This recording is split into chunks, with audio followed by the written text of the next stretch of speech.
Welcome to Obscured Reality with Mark and Stephanie.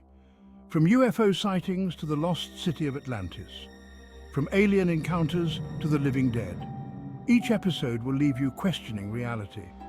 If you're ready to explore the eerie, tune in to Obscured Reality, where mysteries come alive. Obscured Realities back in the house tonight. It's Friday evening for you guys, not for us. We are going to take it way back tonight with the whole UFO thing, okay? Way back. When I say way back, I mean way back. We're going to one of the first known UFO encounters, okay, and reports here. So we got a picture. We'll show you this guy too. Kind of interesting. Okay. First known, and I guess that well, we'll go into it first. This guy's name is John Winthrop. We're going to go through some of John Winthrop's UFO encounters. So I'm guessing the name probably sounds familiar. You might not know who he is. I've heard the name, Mm-hmm. but so the first known UFO encounter in America was recorded in 1639 by pious Puritan and prolific journal keeper John Winthrop. I pulled this info from somewhere. It was a news article, and I forgot what it was, which one. So that wording is not mine. The pious part This is what got me. he is Like, oh, exactly. Yeah, that's the okay. point. By pious Puritan, it's different than saying he's a pious Puritan. I think. Anyway, Winthrop's sensational account of quote a great light in the night was witnessed by a group of sober, discreet, and credible persons over Muddy River in Boston, a trickle of a creek that today wraps around American sports landmark Fenway Park. Ooh. Boston, Massachusetts. He has he has serious street cred in academia, making a Oh. spectacular record of unexplained phenomena all the more remarkable. I could see that. I could also see like how you can't just jump into saying he has serious street cred in academia because he's probably a very smart guy. And Mm-hmm. I could totally see someone like him pulling a joke, not to pull a joke, but to make a point for teaching something, Think of think of the great ray gun from Australia, you know, the awesome breakdancing act in the I Olympics. know exactly who you're talking about. Yeah, you tell me that's 100% legit and she didn't have something behind that, which is why she was doing it. Come on. I think she did it purposely as a lesson for her class. The classes she teaches, she's a professor or something. Um, totally think that's why she did it as kind of a study and to show them something. You'd have to look into her. It adds up to me, but yeah, she just retired from Yeah, I saw breakdancing. that too. Yeah, like what do you mean retired? You were never a professional breakdancer. That's very clear. You're if you were completely serious about it, it was nothing more than a joke. But anyways, I think she's doing it as a test, Hmm. kind of like a study for her class, in my opinion. I could see this guy doing that too, but we don't want to assign serious street cred. Of course he does, as long as they're not saying it's with the UFO thing. Quote, he diligently recorded the events of his life along with the trials and tribulations of the people of the Massachusetts Bay Colony during the first 19 years of its existence. Winthrop's incredible tales of aerial phenomena in early America, long unknown, generated sudden interest in recent years. After federal government and military officials admitted that it's been studying UFOs for decades. I'd question that Winthrop's incredible tales were of great sudden interest. I've heard nothing of it other than from this one news article. Right. Nobody's talking about this guy and Mm-mm. that old. They should be talking about reports from that age. Stories of paranormal and unexplained phenomena were effectively mainstreamed for academics and serious analysts. Few Americans were more serious than Winthrop.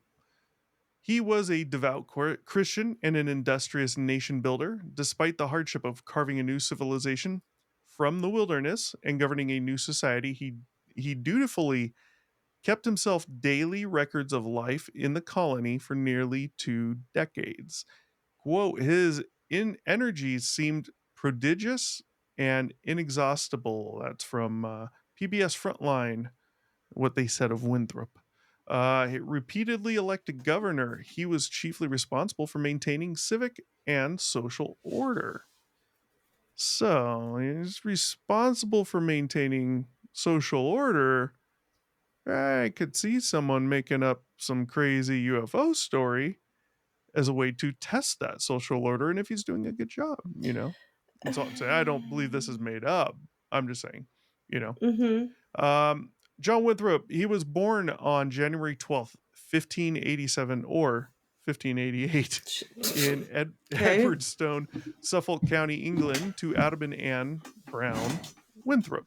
He began journal keeping in 1605 while still a teenager, chronicling his growing devotion to Christ. His faith was increasingly at odds with national sentiment after King Charles I, an Anglican sympathetic to Roman Catholicism, gained the throne in 1625.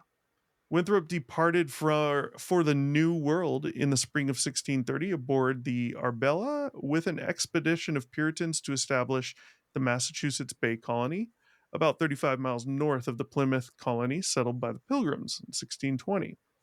Winthrop was God fearing, intrepid, faithful, hardworking, and diligent, serious in faith. Indeed, few people in American history had less time, inclination, or motive to devote to fantasy or foolishness. I agree with that. And that's something I've said for a long time. It doesn't mean someone couldn't hoax something or come up with a story. It doesn't mean this guy wouldn't do that. But I've said that before when you're talking about stuff from like, Native American tribes from 100, 200, 300, whatever, hundreds of years ago, stories from them, or you're talking about stories from kind of like that, but from other people from hundreds of years ago. Mm-hmm. Um, I've always said and thought that those people don't just screw around. You might have a trickster here or there, right? But typically it's all serious, right? It was times were a little more tough. Like to them, maybe it wasn't tough. To us today, it would be. But there was more seriousness in the world. Why? Because you don't want to piss off the king. Right. you know Serious. You don't go screwing around. They find out you're screwing around. It's not like today where it really doesn't matter. You'd be beheaded or something, so, or enslaved or imprisoned. So great light in the night. Winthrop's report of an eerie UFO encounter on a winter night in Boston is sandwiched between perfunctory passages about business dealings with the natives. The subject turned suddenly. Quote, in this year one, James Everell, a sober, discreet man, and two others saw a great light in the night at Muddy River.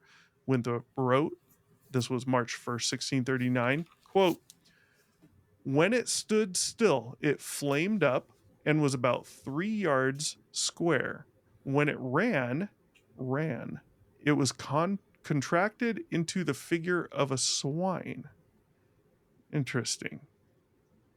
Almost kind of sounds like a skinwalker in a way. A little bit of resemblance. When it's, huh? Yeah. Yeah. So Winthrop went on. Um, it ran swift as an arrow toward Charlton or Charlestown and up and down about 2 or 3 hours. They were come down in their lighter, a small barge, about a mile, and when it was over, they found themselves carried quite back against the tide to place to the place they came from. They had no memory of rowing against the tide or dropping anchor. They speculated that the light somehow transported them back to where they started. Diverse other persons saw the same light after about the same place. That's stunning. UFO researcher Nick Pope, who we've all heard before, told Fox News Digital after hearing the story for the first time. So I probably got the story from Fox. Some researchers would interpret this as a possible alien abduction if it happened today. Authors Jacques Vallée, we know that name, and Chris Aubeck wrote in Wonders in the Sky unexplained aerial objects from antiquity to modern times. Winthrop reported two more UFO sightings in 1644, the first on January 18th. Quote, about midnight, three men coming in a boat to Boston saw two lights arise out of the water near the north point of the town cove, in form like a man, and went at a small distance to the town, and so to the south point, and there vanished away. It's difficult reading that when you're not used to speaking like that. Yeah, uh, I've been sitting here like trying yeah, really hard to figure out like what the fuck these old people are saying sometimes. I'm like, yeah. what the That's why I'm fuck? trying to slow some of that down. Mhm. Um, but it's almost like it's harder. If I were to just read it normal, I'd probably just screw up. Um, a week later, another supernatural encounter was, quote, seen by many, he wrote. A light like the moon arose about the northeast point in Boston and met the former at Noddle's Island, and there they closed in one, and then parted, and closed and parted diverse times, and so went over the hill in the island and vanished. Sometimes they shot out flames, and sometimes sparkles. Winthrop never mentioned the events again. So that description is interesting, I think. He's saying there were several, and then they whoop, went into one. We've heard that Mhm. a lot Mhm. throughout these types of stories. Um, yeah, I don't know. I mean, honestly, it sounds like flares to me. Ancient flares, Ah, yes. oh, God. Flares from S- 400, 300 years ago, Yeah, approximately. Jesus. yeah. And the last part of the description, sometimes they shot out flames and sometimes sparkles. I think that's interesting too, because we've heard in plenty of stories in the past that I think a lot of the reportings I've seen this in are disc shaped UFOs, or your typical flying saucer, right? And that's that they're close to the ground, fairly close.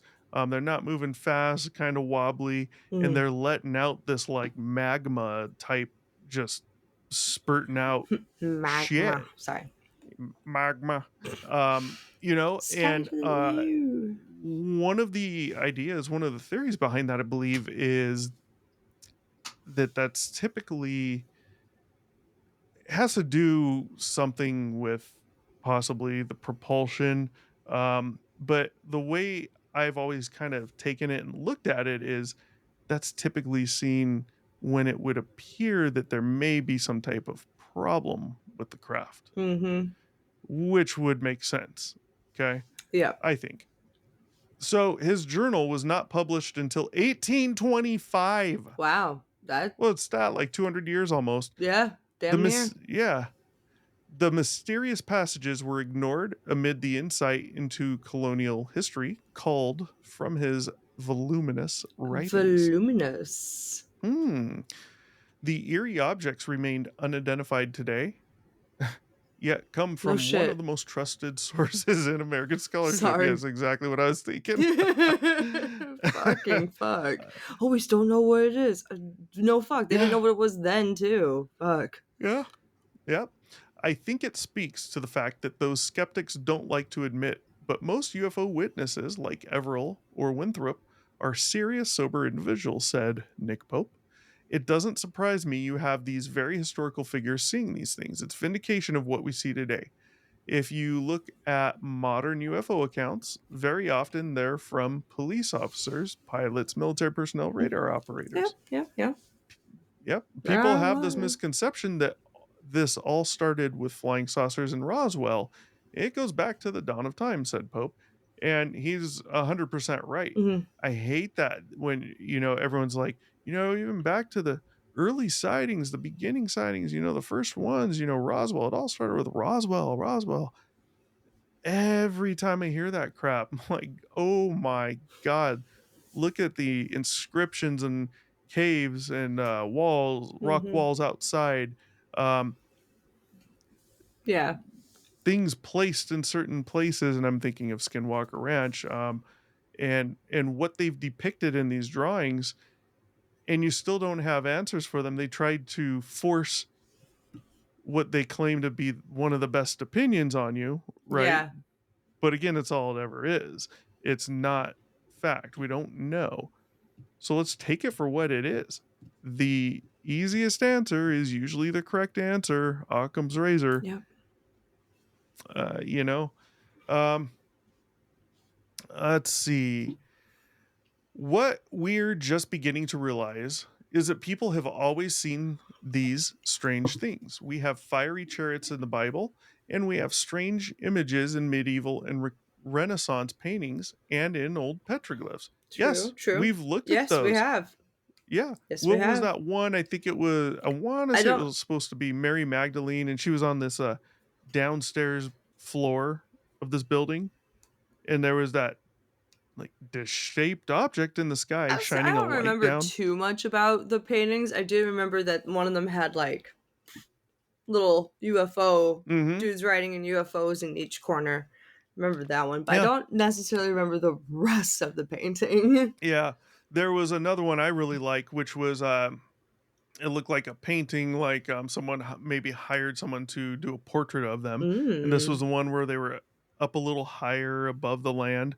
They were up on it was like a hill, but in the Mhm. city, like a stone walkway and a little stone or rock wall overlooking this bay, Aw, that sounds like a and pretty little portrait.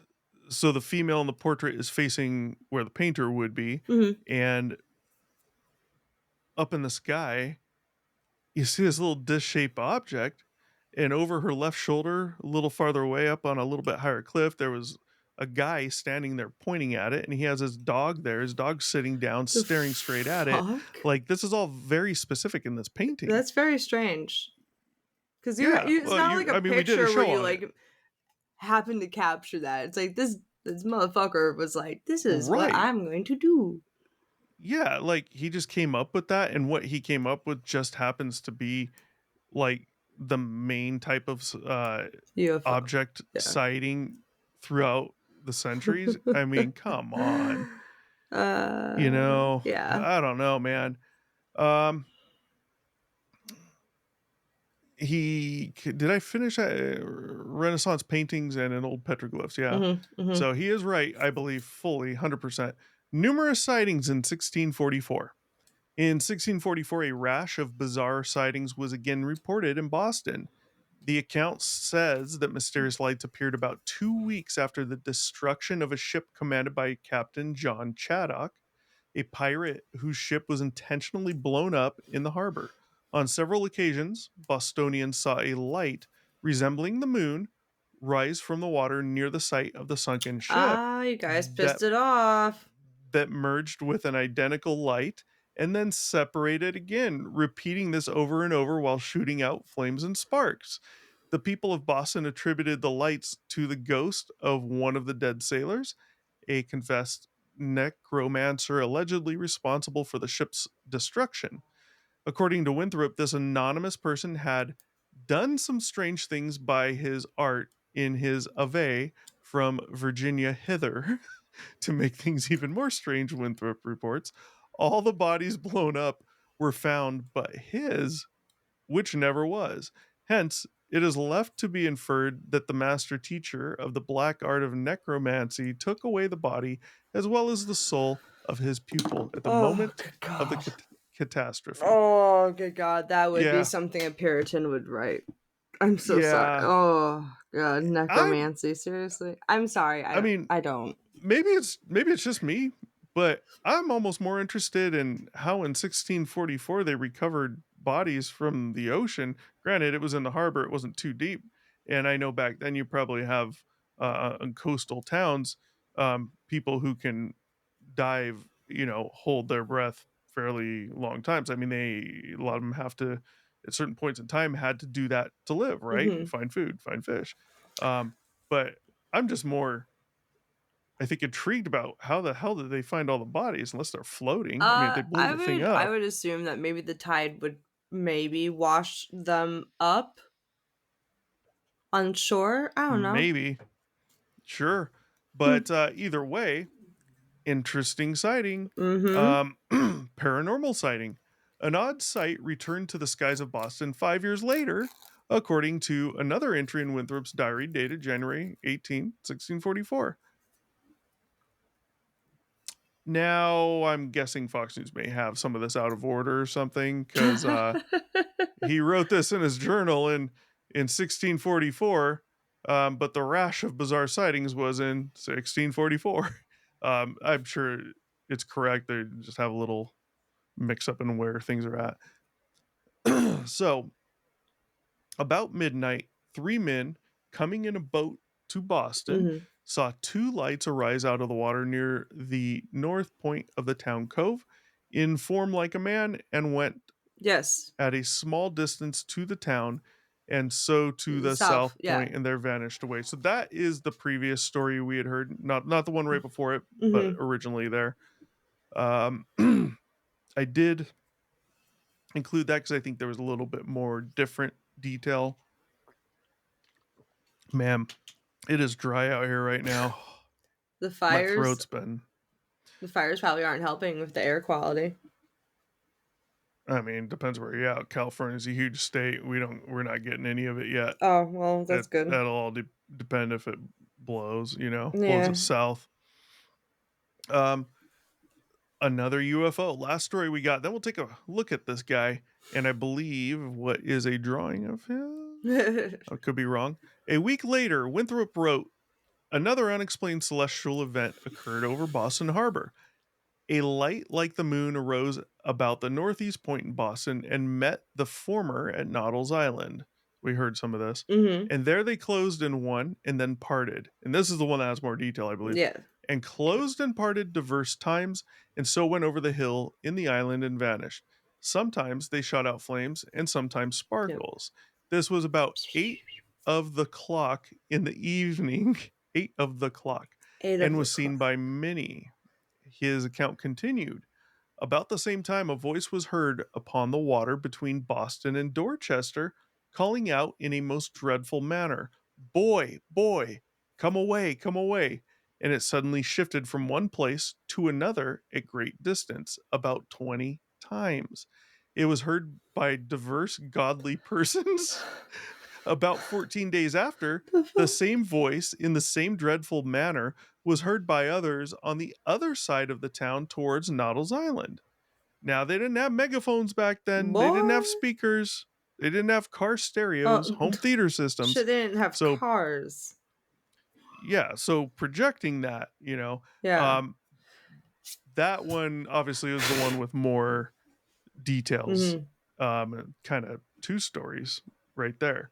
Um, but that's interesting. I mean, we're talking about 1644 ish. Yeah. Uh, Damn. We know, Jesus. yeah. So when I say stories going back that far, and I say, well, there's actually more prior to that, right? Mhm. The inscriptions, petroglyphs, all that stuff. I think this is probably one of the earliest ones that's legible, is my guess, in some form of language that we could understand. Now, he was That's fair. probably writing in English, obviously, but what, you understand what I'm saying. There, Yeah. who knows how long prior to that they would have been at some point where we can't decipher, make Yeah. heads or tails of it. Um, let's let's pull up this pious Puritan's picture and see what we're looking at. If we can only imagine what he might look like. Let's pull it up right now. There is John Winthrop. That's very, very close Uh, to what I was thinking. yep, He's exactly. just Especially missing when the you throw hat. the, yeah, when you throw the word Puritan in there. I mean, yep, that's him. At least from every picture I've ever seen of of people. I Mhm. don't know that this is a drawing or anything of his. I'd say it's pretty straight lines, blah blah blah. He's not an artist. That's probably not, or what that is.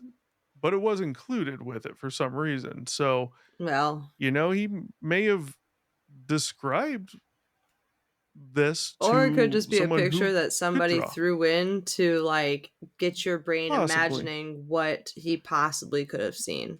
Yeah, possibly. But again, this is out in space too. It looks like. I don't know. It's weird. Concept art. But That's what it looks like yeah. to So me. that's John Winthrop right there.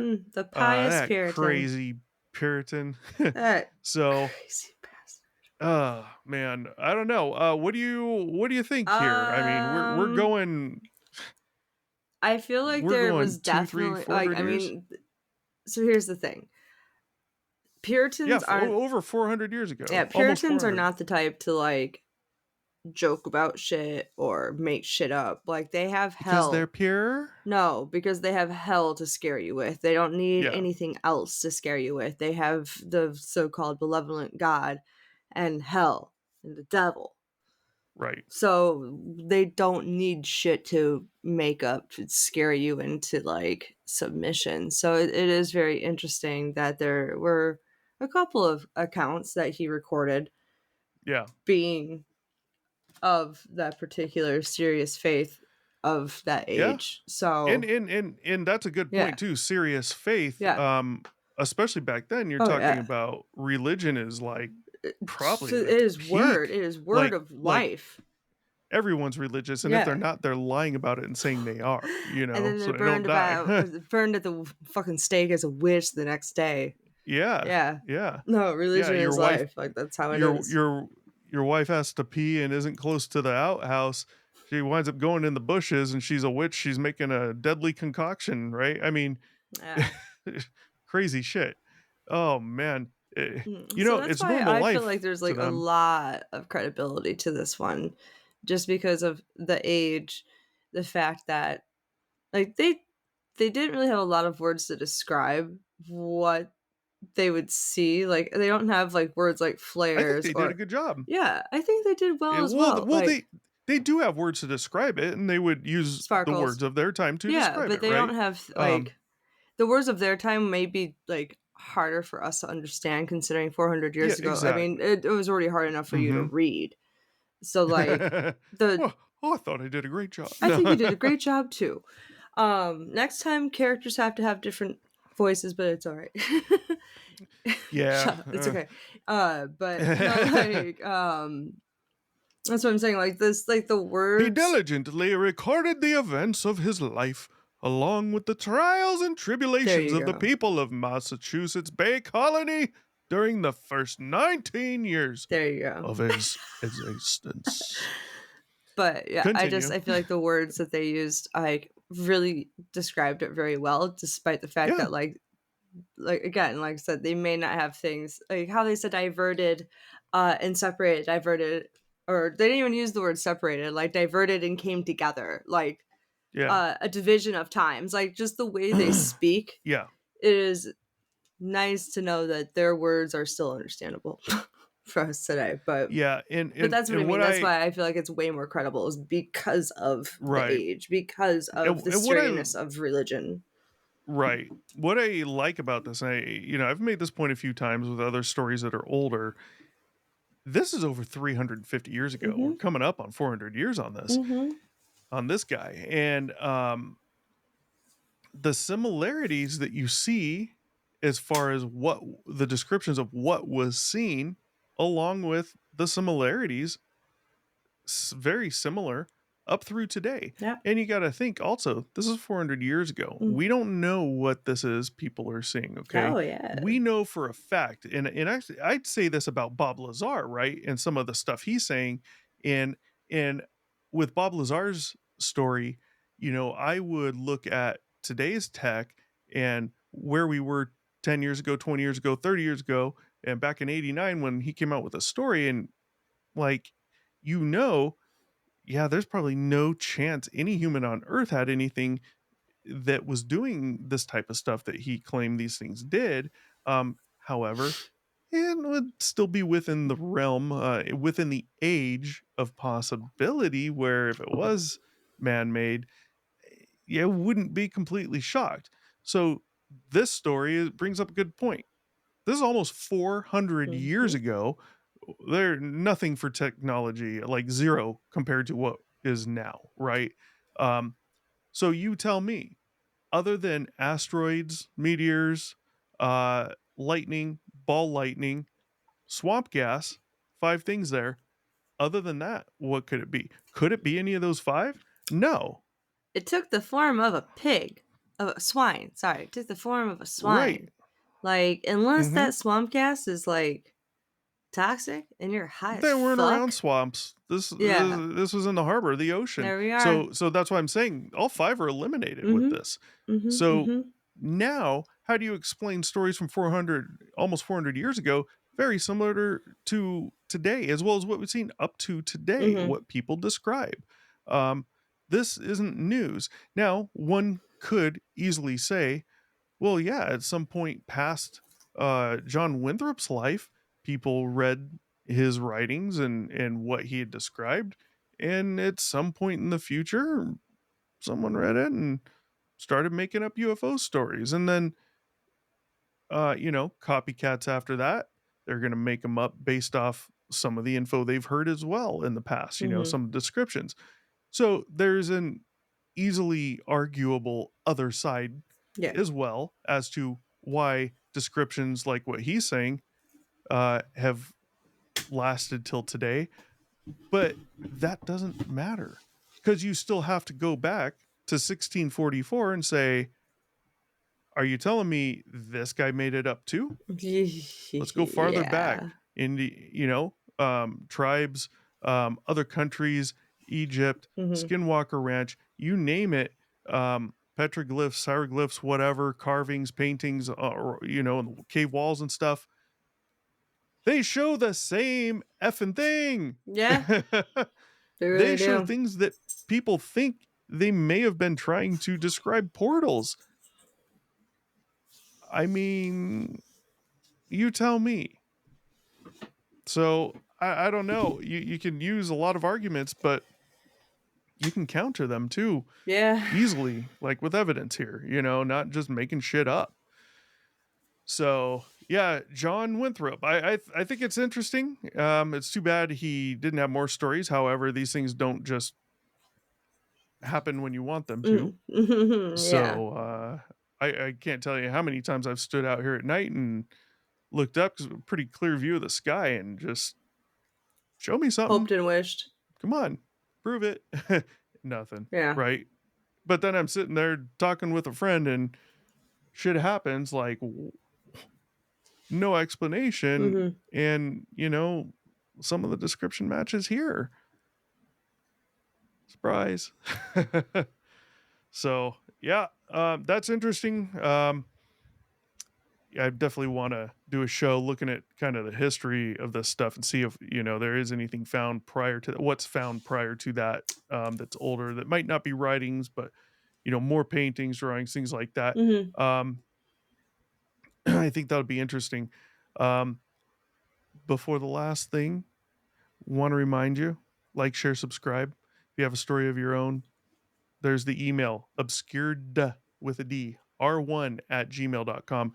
Shoot us your story, type story in the subject line, and we'll tell the story for you on here. And if you want to be on the show, you can come on the show. It's very easy to do from the comfort of your own bathroom, living room, dining room, or bed. Very easy for you to do. Mhm. And you can tell your own story if you'd like, anonymously if you'd like. Um, yeah, I Yeah. think that'd be good. Yeah. I also forgot what I was going to say after that. Oh. So I think that's good. Alright. um, yeah, what was it? John Winthrop had some. Oh, yeah, I remember. Guys, we are recording this on Monday, November 11th. Okay. In 2 days, Wednesday, the Oh, 13th, yeah. there is supposed to be another UFO UAP congressional hearing. And I've heard some brief info that there's a lot that is allegedly supposed to be in this, and this one should be pretty good. It looks like there's I heard there was quite a few talking points, and they were very good talking points. When you think about it right now, prior to this hearing, you would look at it and be like, for me, kind of look at it and say, yeah, hopefully they'll get to the meat of the everything that's going on. But the more realistic side says, but they probably won't. So, they're only going to pull so much info. You Mhm. got to remember these congressional hearings. We have people like David Grush came out, right? A whistleblower, but he gave us nothing other Yeah. than stories from other people. Yeah. He has no firsthand knowledge about anything. So it's like, maybe he's telling the truth. Doesn't mean other people weren't lying to him on purpose for a reason, Right. right? So is it going to be more of that this Wednesday? I don't know. You'll see this episode probably Friday the 15th. After this, but we'll probably Have an there's a epic. chance the next show will be about that, Yep. depending on what happened. Otherwise, it'll just be a brief mention within something else. Yeah. um, yeah, so we'll see. Once again, reminder: like, share, subscribe, comment, and that's all good. Stevie, you got anything else to add? No? You heard it from her right here on Obscured Reality. We're gonna catch you guys next time. Peace. Thanks for watching. Be sure to check back with us often for new episodes. Feel free to drop a comment and don't forget to like, share, and subscribe to Obscured Reality.